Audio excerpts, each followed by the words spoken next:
So a few people asked about doing a home virtualization project, something small scale and not too big like the Dell R710 server we did.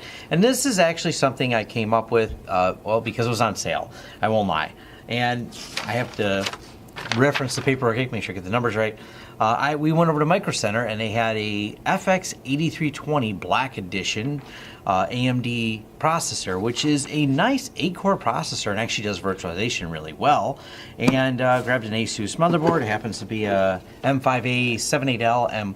They're pretty basic stuff here, very consumer grade, and it's really interesting because not only was it inexpensive, it was on sale. We actually got this processor with the, I do a mail-in rebate, as Micro Center, but the processor was $80 and had a $40 mail-in rebate. And I think they had a deal where you bought it as a combo at Micro Center and you got the board for like another $20. So really inexpensive, very affordable. You can find some of these deals online as well. And then we actually had this case. Steve had bought it and never used it. Well, he did. He nicked it at the top, so it is used technically.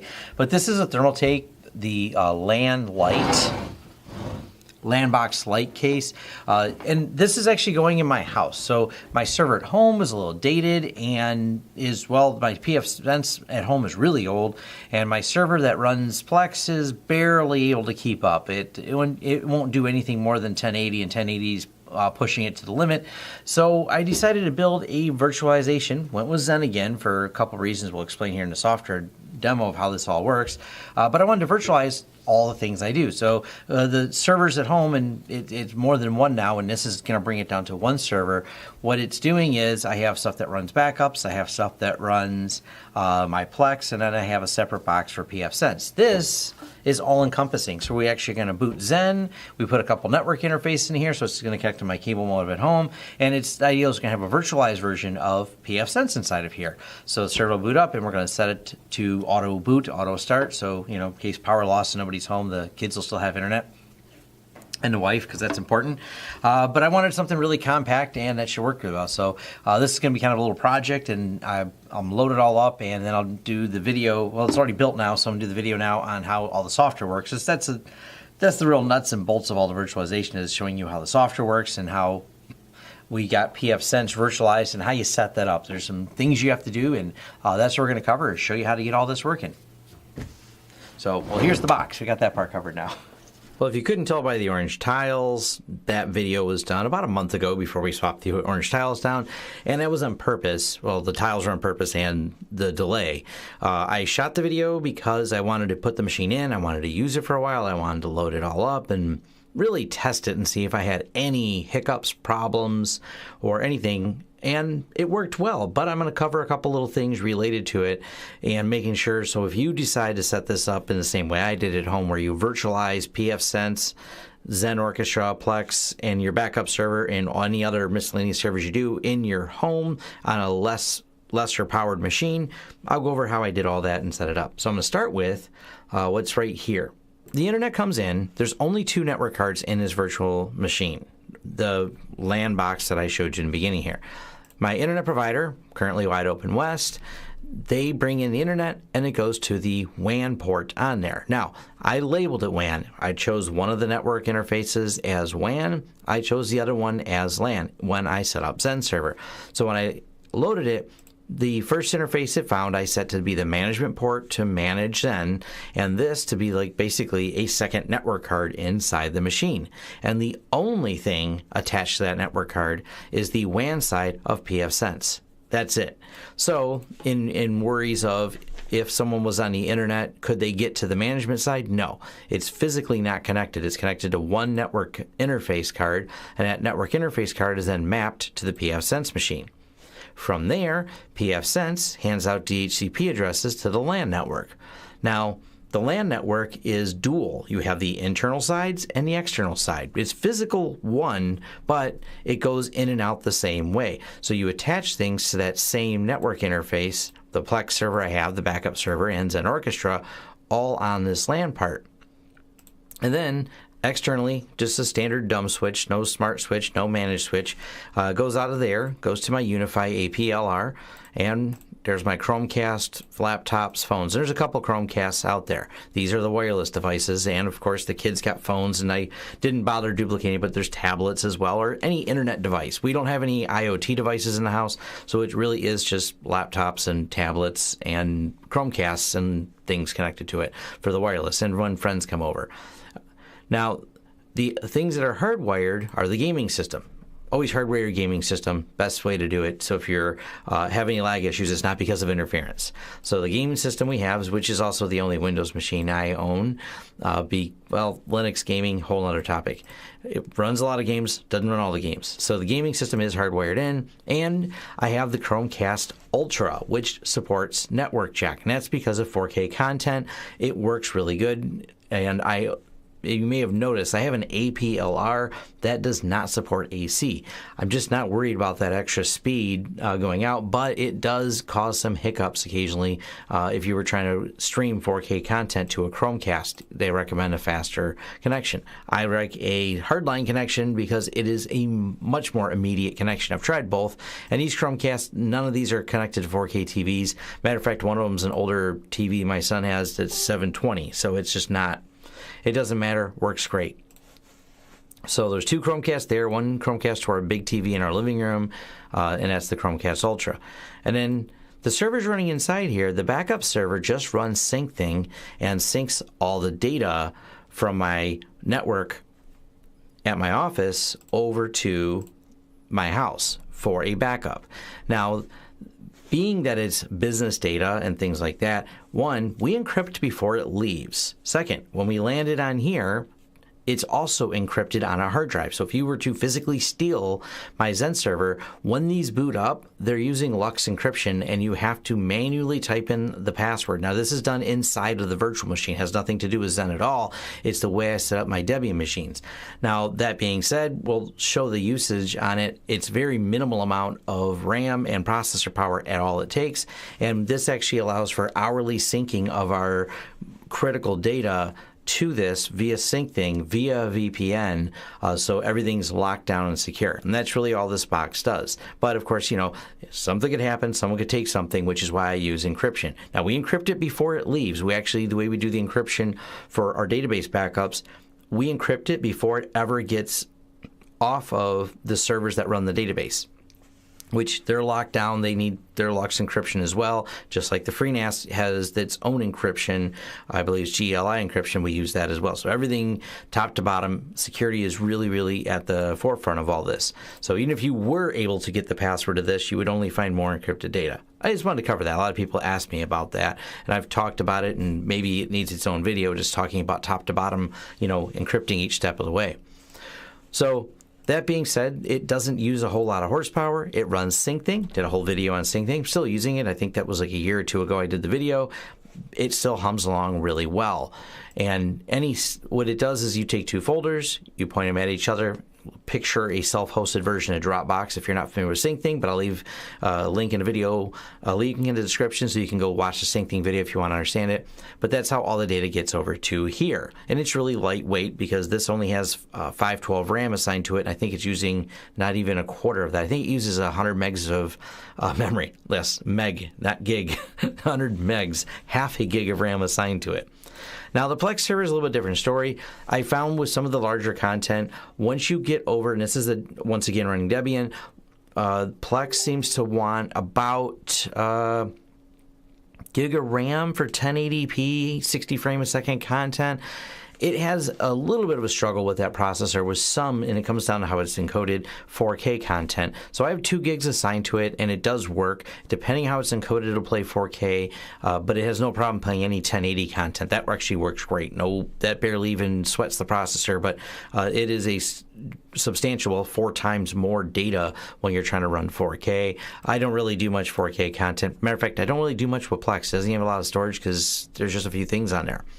And of course, Xen Orchestra. I like Xen Orchestra because it gives me a nice web interface to manage all of this. Now, important side note here. when you virtualize pfSense. And pfSense is your DHCP server because my internet provider is in a bridge mode. It provides nothing. It bridges it over and gives me one public IP address, which you obviously don't want to assign to the LAN. So one of the things I'm going to cover is how we have the startups working. Because if the Xen server reboots, the Xen server has a static IP, so that's out of the way. But if you have other devices on your network that are not don't have static IPs, they have no idea how to work at all. And I actually let pfSense hand out all the DHCP addresses. So I have it set up to boot up pfSense in the case of power failure unattended. This is not a checkbox in Ven server. It's adding an RC local from the command line to it with a script that I will also leave in the description below. So it's an open source script. I believe I got it off GitHub. I'll leave the GitHub link if I get it off GitHub. If not, I'll show you the script. It's really simple. But you have a startup script that kicks off to automatically start the boxes upon power failure of Xen. Xen will do this in a clustered mode, but the default action is not doing it. So that's how this is set up. So on reboot, it will automatically bring up pfSense again. And you have to set a delay in there, and I'm going to show you what that is when we get to that part. So that's the pretty basics of it. Now we're actually going to show you what the system looks like. And the one thing you have to do to pfSense, that one thing you should know, don't click away, folks, of how to set it up. It's the way you set up the networking in it. So let's jump over to pfSense now. All right, so the one trick that I really had to do here, the problem I ran into and had to fix, was the network performance was terrible. And this was, I think I mentioned this in my virtualization lab tutorial, but I'm going to reiterate it again. And this may be different for different things, or if I loaded the drivers for Xen, it would fix this. Now, what happens is pfSense wants to talk directly to the hardware. That's fine. This is virtual hardware. So being virtual hardware, we had to check a couple boxes here, and you can see, just make it look like this. The hardware checksum offloading, hardware TCP segment offloading, and hardware large receive offloading is all set there. Now, the other instance where you run into this problem is going to be if you have an incompatible or not fully compatible, I should say, network card with pfSense, you will have to check these boxes because it says that, like, for example, with some Realtek cards is noted in here either. And what it does is it hardware offloading some of the processing. The problem is, because it's a emulated network adapter, this is the only trouble I've had at all running this in here. Now, that being said, this pfSense is not super memory intensive. I only have 1.5 gigs of memory because there's only 8 gigs total in this whole virtual server. So I got 1.5 gigs assigned to pfSense. And this is running, and I'm going to be doing a video on this soon. This is part of the reason I'm doing it at the house too. This is running Snort. It's running... what else we have in here? We got the Snort. We have the traffic shaping with the PF blocker NGs in here. I've been doing a lot of testing, and I've been testing it at home so I can get you guys some more data of like home use and things like that, because there's so much more going on in our network to play with it, and I'm less worried about accidentally screwing something up at home because it won't shut my business down. So I've got some more videos that are up and coming on this, but all these things run perfectly fine with only a couple of processors assigned to them. And now I'm going to jump over to the system itself on Xen. I'm going to use Screen Connect to remote into my computer at home to show the Xen running directly on there. And if you're wondering what you're seeing here, this is the remote support tool we use called Screen Connect. And what Screen Connect does is allows us to remote into machines. And it's convenient, so I'm using it for my machine now too. Now, the notification you see here is because I did not update this to the 7.3 version of Xen, and I'll talk about that, well, real briefly here. You've probably seen a video I did complaining about some of the things and features I took away from it. It's also tricky because I can't load it on here because it needs internet access to load, and it wants all the virtual machines shut down. So I'm actually, if I do decide to load it, I have to copy it onto like a thumb drive and install it because it has to have no virtual machines running before it'll start the download. So that is at least one hiccup I've run into, because once you shut down pfSense, I have no internet access. So let's take a look here at the networking. We'll start there. I do have this on here, but I'm actually not using it right now. Tom's LAN of Xen, where you can create internal ones. I got a whole tour of that on my virtualization of how you can create internal only networks, but I'm actually not using any of that for the virtual machines. Here is NIC 0 and NIC 1, and I added the description to cable modem. So the only virtual machine connected to NIC 1 is pfSense. It has 2 network interfaces assigned to it. So if we look over here at the pfSense machine, we go to networking, we see 2 interfaces, LAN, WAN. Now, WAN, like I said, it's the one that connects to the cable modem. So the other virtual machines, let's go to my backup server, only have one. It's attached to LAN. Here's my Plex server, go to networking, and it's attached to LAN. So each one of these is only attached to where they're supposed to be attached. Now, let's get into details. I think I can zoom in a little bit here because I want to talk about the performance. We're going to jump over to here. And this machine's been in for about a month. Let me zoom out maybe just a little bit. So now we're looking at some of the performance. This machine's been on, and I got it zoomed here a month, so you can see January back to December.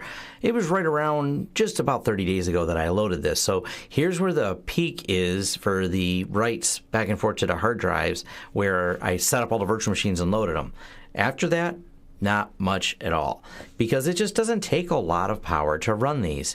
And that was kind of a nice thing, because I had these as separate machines, and obviously my closet was warm all the time where I kept them, and the power bill would suffer from it. So being able to consolidate everything down to one machine makes it really easy. Now, the machine I didn't mention, but I just did the video on, I set up the Pi-hole at home. So let me scoot this over a little bit. And that's the one extra server you see here is the Pi-hole server. And it's another example why I like this, having this virtual server at home. I just can spin something up. My kids help our guinea pigs for testing how good the Pi-hole was working in like a real world usage. We used it for a couple weeks, and that's how I generated the data for that video.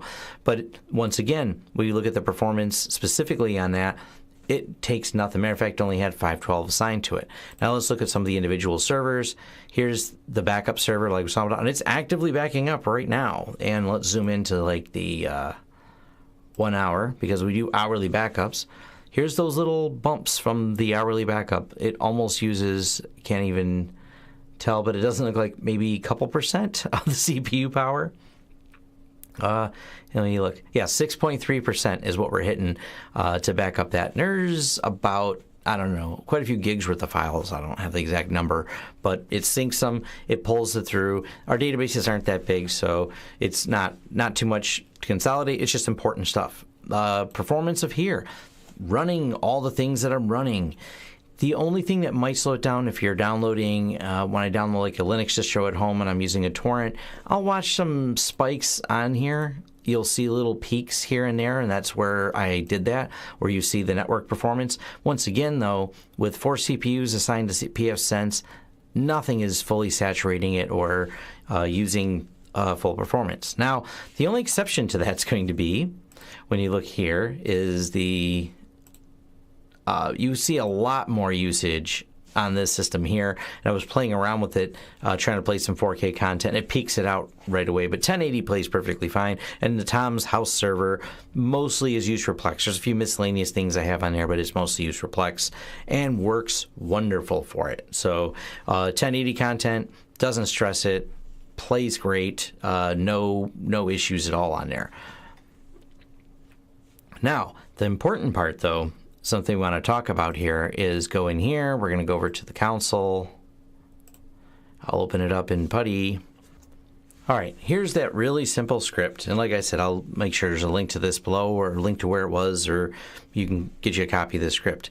Really simple. You put the names in here. So it says names equal, and the who I care about is pfSense and XOA. And VM's display log file matches UID. You give the UIDs of the machine names, which is easy enough to get. Let me switch over to that screen. If you look at any virtual machine, there's the UUID for each one. So you take the UUID of the virtual machine, and you can actually just copy it. And there it is. And then you tell it to auto start the VMs. And that's all the script really does. It's pretty straightforward, nothing real exciting about it. It has a VM startup log. It throws this information in here, auto starts VMs. But where do you put it?